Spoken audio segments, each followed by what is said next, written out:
We're now going to talk about another very important question, which is the infrastructure. Infrastructure, as you know, are one of the main enablers for productivity and growth, but can be also one of the bottlenecks. And in the case of Cuba, we have seen there has been quite a lot of movement infrastructure-wise. There's been lots of investment lately in port infrastructure, in road infrastructure, airport. But still, you know, if you look at the state of general infrastructure, it's still quite tired. In our Economist Intelligence Unit rankings for business environment, we rank Cuba infrastructure 74 out of 82 countries. So it's quite a lot to do there, quite a lot of opportunity, quite a lot of challenges. And we're going to discuss all these very general and very important issues with three very interesting panelists with different perspective and lots of experience in Cuba. So I'm going to invite them to stage. Bill Lane, who is Senior Director in Global Government and Corporate Affairs at Caterpillars. Bill, please. Andrew McDonald, who is CEO of Biopower Renewable Energy Group, which is a startup on biomasses in Cuba. And Matthew Pickles, who is Country Managing Partner of EY and another big expert of Cuba. I know that Andrew and Matthew have been in Cuba for more than 10 years each, so thanks so much. And Bill is a connoisseur of Cuba, Paladares especially. He says he's going to give us some data on a correlation between lobsters and quality of infrastructure. Well, I'll tell you what, I'll end with lobsters. Let me just start by saying for this presentation, and most of the presentations I've made at Caterpillar over the decades, is I've had this rule. It's called the Economist Rule. And my goal has always been, I should be able to tell you one thing that you can't read in The Economist, because if I can't do that, they don't need me at Caterpillar. So that's always been the threshold of whether it's a good presentation or not a good presentation. And then secondly, something we've all learned early in our career is you don't bury your lead. The Economist never buries its lead. So let me start out. Caterpillar wants to do business in Cuba. We want to sell to Cuba. We want to help build their infrastructure out. We want to help develop their energy sector. We want to make their mining sector more profitable and productive. And we can't do that for a variety of reasons, but the first two is the fact that the US doesn't allow us to do it. There's a trade embargo and there's travel restrictions. So our first order of business is to change that. This is not a new policy for Caterpillar. In 1998, we were the first large American company to call for a change in the US policy toward Cuba. Took out full-page ads. We were very active. We were getting some traction. This is particularly after the Pope's visit there in 1998, and we failed. It went on the back burner for a long period of time. The one thing that did occur while we were in Cuba in 98, we noticed that the hospitals were having brownouts. And we went through a process so we could donate some Caterpillar diesel generator sets. It took a long time to make that happen, but in 2004, we had some ribbon cutting ceremonies at various hospitals throughout the country. And everything was sort of on hold until about a year ago. We got some hints that the administration was going to do something. We were skeptical that it would be bold. We were surprised. We were pleasantly surprised, and since then, one of our top priorities right now is to change the policy, starting in the United States, to allow us to do business in Cuba. We believe the Cubans at some point are going to have to change their policies, but first things first, the US has to change its. And in doing so, we think we will bring about positive change. We'll help the Cuban people, but first and foremost, it's going to be good for Caterpillar. We're not a philanthropic organization, but we have the Caterpillar Foundation here. We're looking for ways to help the Cuban people through philanthropy. We're looking for ways to help the Cuban people through business. But more than anything else, we're looking for ways to help the Caterpillar employees and the Caterpillar shareholders through more trade. So I'm not burying the lead. We want to do business in Cuba, and it's the US government, first and foremost, that's not going to allow us to do that. We're moving forward with building out our typical business plan, which means we have to establish a dealership in Cuba, and that process is getting traction, and We're moving forward with that. We're looking for branding opportunities in Cuba. As far as the infrastructure goes, let me be clear. Everything Caterpillar makes in the United States is needed in Cuba. You all, when you go down to Cuba, you're going to be mesmerized by the 60-year-old cars that dominate the landscape. Well, at Caterpillar, we're a little bit different. We don't really focus on the 60-year-old cars. We focus on the 60-year-old roads that they're being driven on. And we're going to let you handle the cars. Our goal is to take care of the roads. And when you talk, we just had a great presentation on the mining industry there. You know, when I heard some of the challenges, and the challenges in mining are global. But the only thing I could say is if the Cubans were allowed to buy American Caterpillar-built mining equipment rather than relying on European equipment, I think they'd be a lot more profitable and a lot more successful. And then as far as energy is concerned, we make gas turbine engines, we make solar products, and we have diesel engines, and we certainly have everything we need. Make a long story short, this is an exciting time. Cubans have things to learn.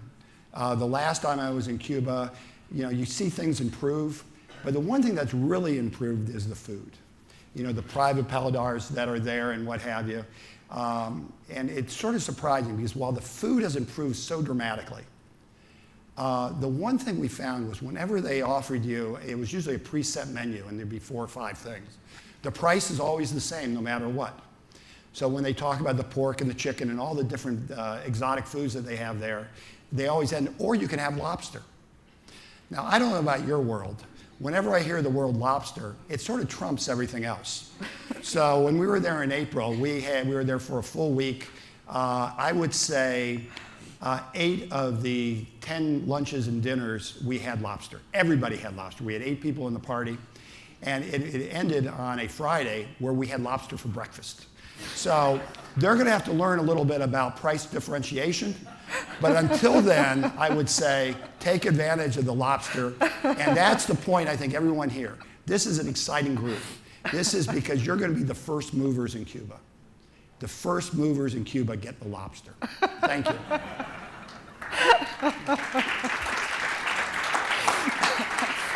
Very good. Thanks for that. So lobster is actually a big incentive, I think. I think people now are convinced. And so we are quite relieved that Caterpillar is going to take care of the road, which is good.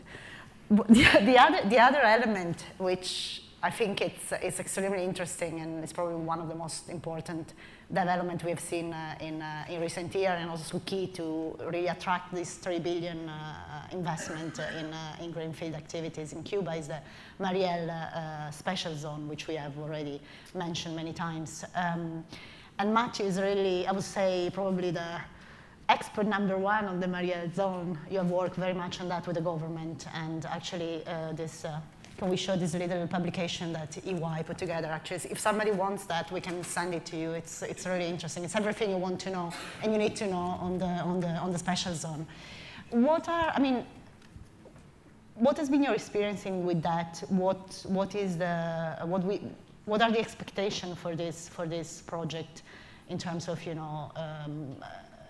helping productivity and economic growth in the country, and how do you see the challenges and opportunities there? I mean, let me just start by what it is and what it's not. I mean, the Z Mariel Special Economic Zone, I mean, firstly, it's not a free trade zone. Mm. And it's often referred to as a free trade zone. It's not a free trade zone. So it's a part of a national Cuban territory. You pay your taxes on your raw material inputs.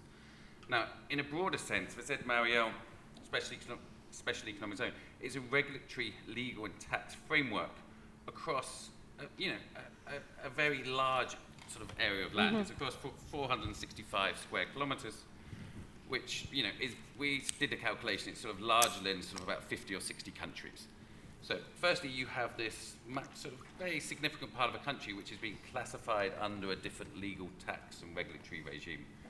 Now, clearly, there's this sort of synergy with the port, TC Mariel, which has this modern container terminal, which has been built in Mariel, operated by PSA, which is now fully operating and running very well. So clearly, in the future, as TC Mariel does more transshipment business, there'll be large opportunity for the special economic zone. What the Cubans have done, I guess, if you go back up to 2014, they built the external infrastructure. They built the railway, they did the highway, they did the TC Mariel. Over the last year, they've really built the internal infrastructure for what they call Sector A, which again is still a massive area. It's still 4,500 hectares, roughly 10% of the overall area covered by the sort of legal fiscal tax regime.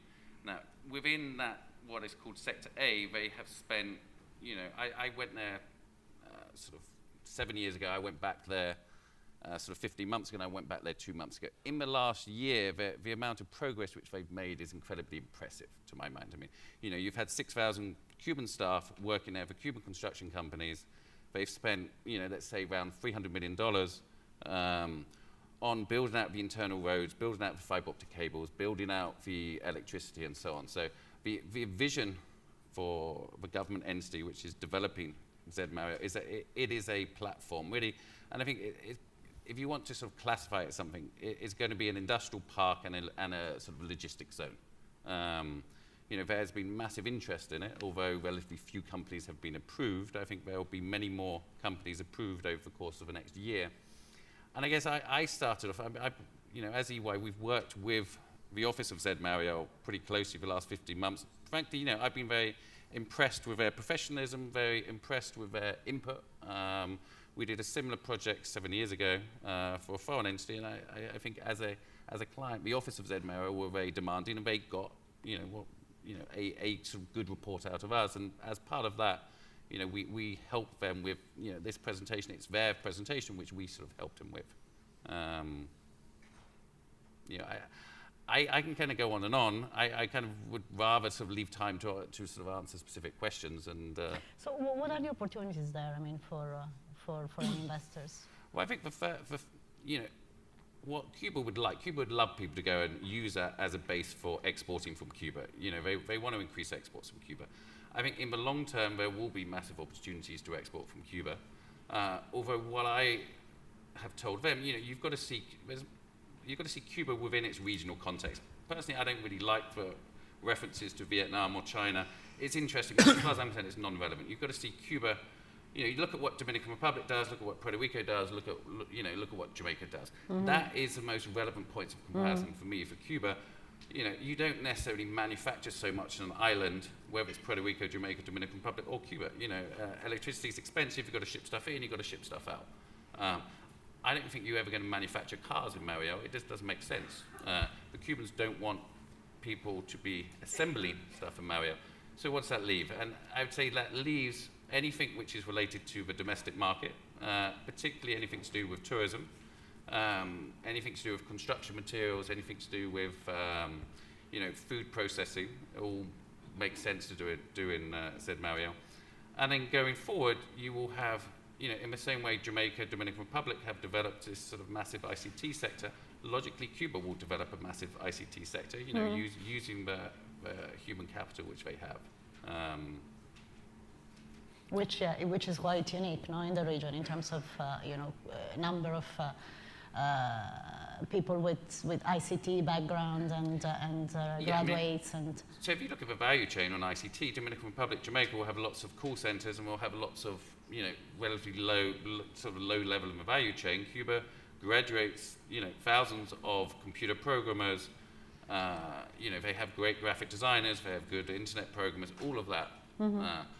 And whether you do that in Mariel, whether you do that somewhere else, certainly there is that possibility to do. There are lots of companies that are interested in doing logistics of Mariel and doing distribution from Mariel. We will see, and I think there are some test cases now which the Cubans are exploring to what extent they want to have those companies doing logistics for Mariel. But certainly there is a massive interest. And I guess one comment I'd make, which is more of a general comment, you know, people look at Cuba, they see the country being kind of run down and it isn't sort of the same sort of stuff on stores, and we go, you know, Cuba, you know, it's in crisis, you know, and they may say, well, you can't get a hotel room, you can't get a car, you know, it's all full. And I would say from a Cuban perspective, it's sort of crisis, what crisis? I mean, you know, Cuba is booming today. You can't get a hotel room, you can't get a car. That in many ways is a positive thing. You know, people complain that, you know, they couldn't get the attention and go and visit Mariel. And again, that is because too many people are asking to go visit. So, you know, they have a relatively small staff at the Z Mariel office. And, you know, they are inundated with people that want to actually go and visit Mariel. And I think from a Cuban perspective, I say, you know, we know what problems in crisis are. Crisis was a special period. Crisis was 2008, liquidity crisis. Today, crisis, all the hotel rooms are full, all the cars are rented, you know, too many business delegations. You know, that doesn't really, I don't know, cover mustard in terms of what, you know, what a crisis is from a Cuban perspective. No, definitely. And there is Airbnb that can help in that respect, as we have heard. The other I would say really enablers of the enablers is really energy, no? Which is something which is completely, you know, without the energy we cannot really invest in infrastructure, upgrade infrastructure, more infrastructure, and produce more. Andrew, you have been really working. It's interesting your background. You have been for 10 years in Cuba, and you are actually the person who developed the first joint ventures with foreign investment on biomass. What has been your experience, and what are the opportunities there? What are the challenges? Because obviously Cuba, like the rest of the Caribbean, is dependent on imported oil, and on Venezuela, obviously. So what are the opportunities there? I mean, renewable energy, obviously, it's the obvious opportunity and solution in that respect. But what has been done? What are the plans? What do you expect in terms of renewable energy in the island?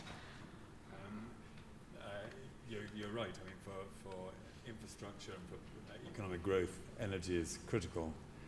Today, Cuba has a total installed grid of around 5,000 megawatts, which is very low, and a peak consumption today of around 3,000, which is really quite a small consumption.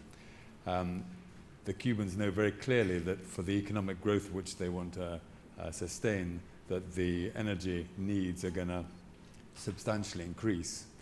There are a multitude of reasons why there's a good thrust on the renewable energy side. As you said, the whole of the Caribbean is subsidized by Venezuelan oil, and that is looking unlikely to continue.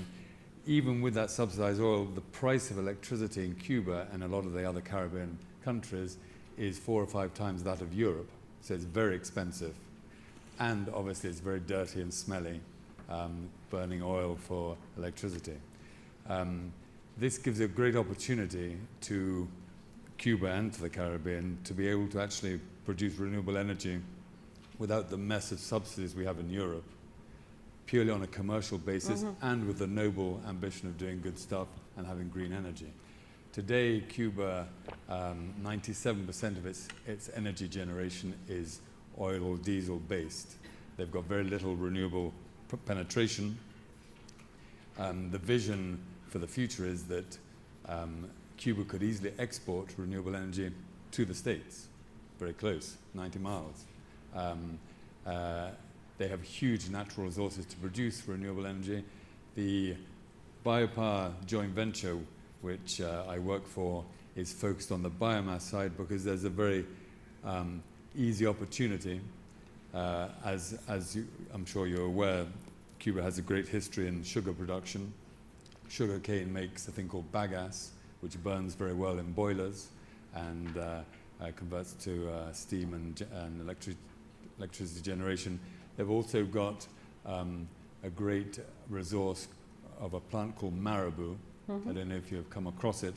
Marabou was brought over in the late 1800s as an ornamental plant from Africa. It grows with little white flowers, quite pretty, but it arrived in Cuba and found its spiritual home in the tropics and grew to great big trunks the size of this. It's got a density of oak, like teak, so it burns beautifully.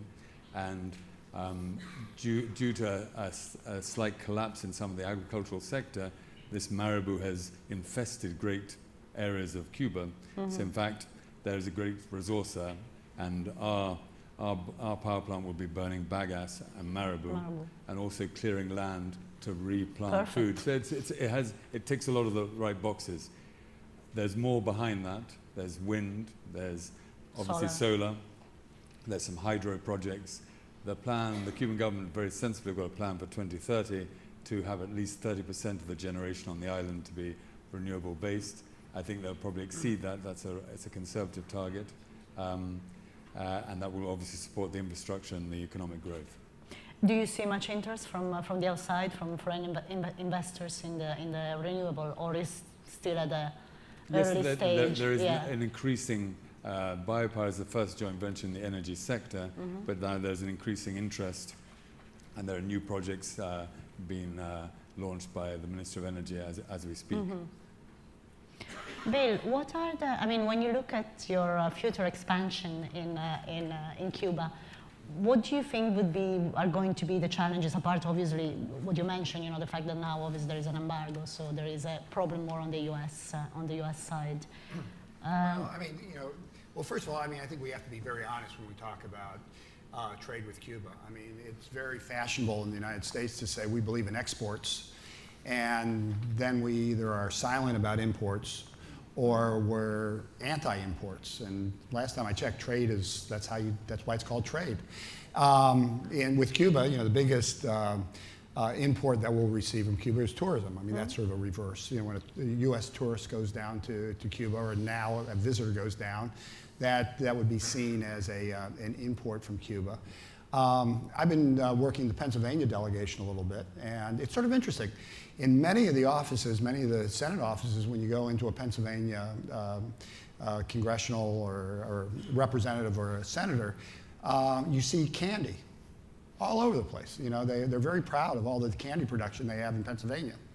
And then the next question is, well, how would we benefit from trade with Cuba? Well, sugar not only makes energy, sugar makes candy. It's just sort of the way it works. And then I do a lot of work with Penn State, and Penn State just sent their baseball team down to Cuba. I don't think they did real well, but I think we may have some new student applicants coming in next year, so it might be someplace you want to focus on. My only point is, this becomes a virtuous circle. Trade produces commerce, produces human interaction, produces goodwill, and all sorts of opportunities start arising. For Caterpillar, it's sort of obvious. Like I said in the beginning, everything we make down there. We have a business model that requires that once we make a sale of a piece of equipment, we want to make sure it lasts not years, but lasts decades. And there's still some equipment down from the pre-embargo period that's still working.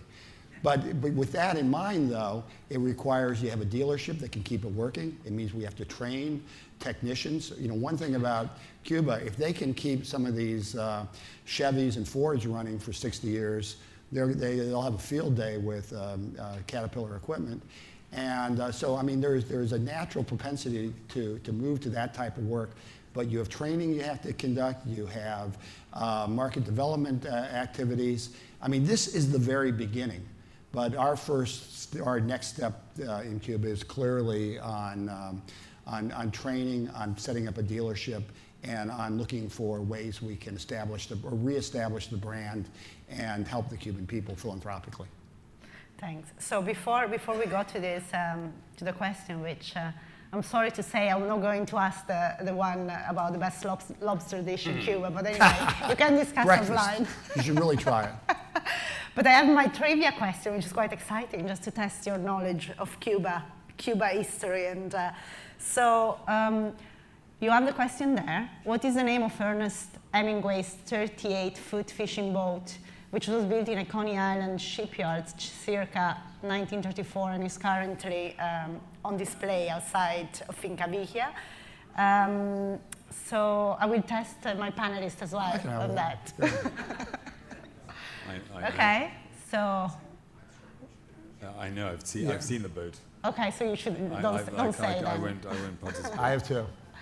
Okay, There you go. okay, It's a okay, there you trifecta. go. It was very easy. Pilar. Okay. It has a Ford engine and not a Caterpillar engine. I want you to know that. There you go. And So I secondly, the Hemingway House there, if you go to Havana, is a must-see visit. And the thing that's sort of fascinating about it was Hemingway's third wife insisted that this house be so far away from Havana that Ernest could not drink or carouse. And it turns out it wasn't nearly far enough away. So anyway, it's a spectacular location. Thank you, Bill. I think you are the best panelist you can have also for the trivia question on this kind of things. But anyway, so set aside the lobster dish. I think there is a general, one of the common element of those questions is about the funding of all this infrastructure which needs to be built. Does anyone want to comment on that? I mean, how is the Cuba government planning to fund actually all this massive infrastructure? Well, I mean, if you distinguish the infrastructure from, I mean, certainly if you look at the first question on hotels, you know, there is a long line of people looking to finance hotels. Now, in terms of hotel plan, Cuba has its own plan to build another 20,000 rooms over the next few years. They've kind of designated the capacity of Cuba as something like 270,000 rooms from the current 70. You know, people are falling over themselves. I get people knocking on my door every day sort of saying, you know, we've got $10 million, we want to do this, we want to do that.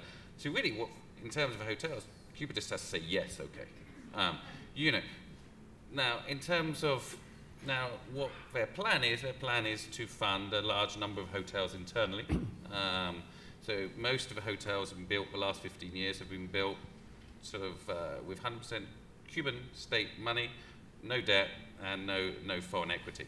And they are, you know, they have a plan to roll out a whole bunch more hotels, again 100% state funded. And then they also have a number of projects open for foreign investment. And you know, again, the fight at the moment is to get projects. Now, obviously, there'll then be discussions over the details of that, but there is a sort of large queue. In terms of infrastructure, I think it gets more tricky. In the case of the port of Mariel, that was financed by, or a significant percentage of it was financed by the Brazilian Development Bank, the NDSA. And I think looking at sort of infrastructure which does not necessarily generate revenue, that Cuba will need to make essentially political agreements with countries which are willing to provide financing. And to a certain extent, and multilaterals as well. Yeah, and then obviously once you have multilaterals coming in, as long as there's not too much conditionality, then I think Cuba will, you know, it makes sense. Well, I mean, there's a logical place. And I mean, if you think about any other country in the world, where do you go to first? You go to the World Bank. The World Bank is there to promote economic growth and what have you. But to be qualified for the World Bank, you have to be part of the IMF. So, you know, now that the United States has a different attitude to Cuba, we can start making things work. If Cuba joins the IMF, and then you have World Bank alternatives, and that can be robust. The other one is you got the Inter-American Development Bank, but in order to be qualified for the Inter-Development Bank, you need to be part of the OAS. So you have to have membership in the OAS. For years and years, you know, there was different ways to block those things from taking place. If you want to generate commerce, and if the U.S. is working with you, there's ways we can move forward. I would just add on the conditionality. I mean, the IMF in particular has a history of conditionality. The Cuban government will not accept conditionality. So, you know, I appreciate particularly being here, the emphasis is always on what is the US approach, and really it has to be sensitive to what is the Cuban requirement and the Cuban sort of preference and need.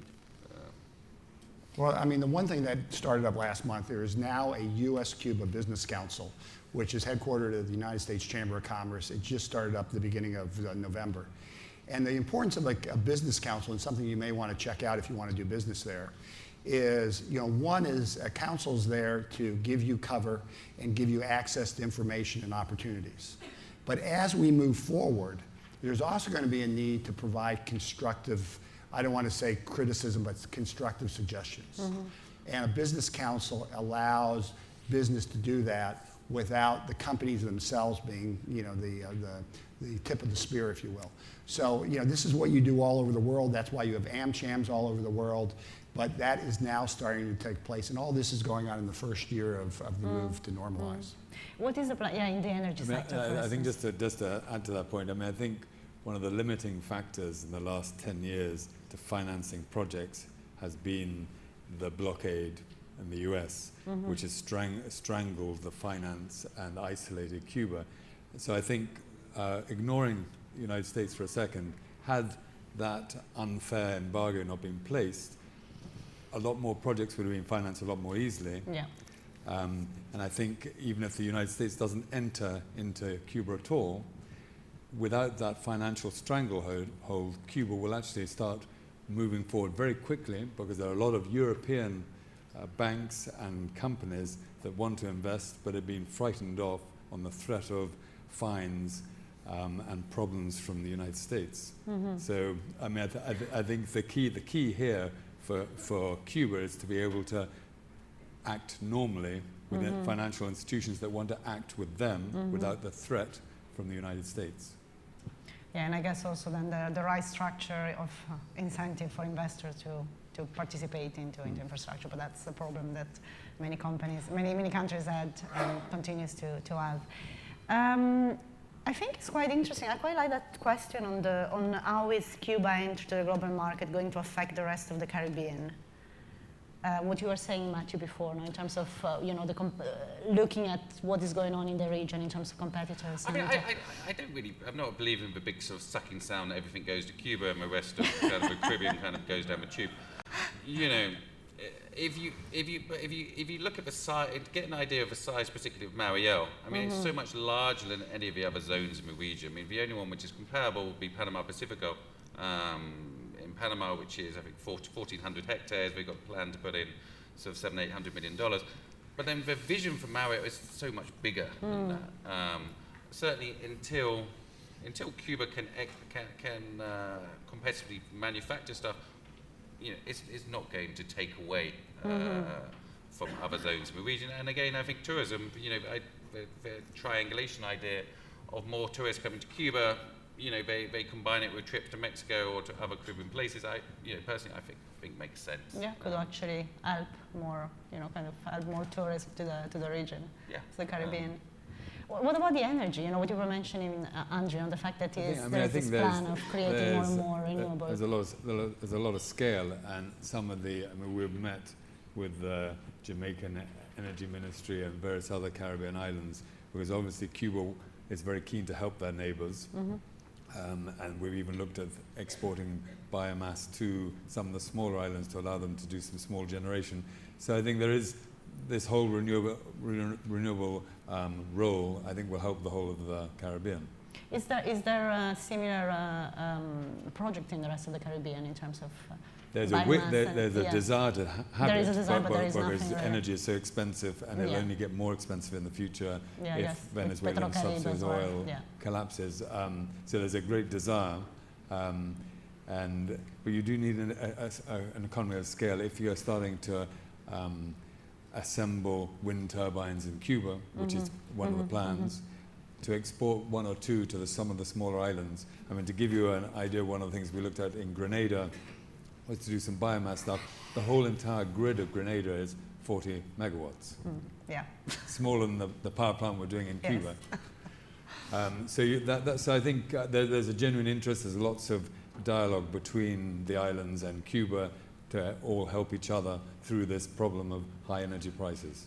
Great. So as we have seen, lots of opportunities, some challenges, but hopefully, lots of interest that will actually help also to really upgrade infrastructure and make sure that infrastructure will support, more investment and more economic growth in Cuba. Our time is up, so thanks so much to my panelists. Round of applause.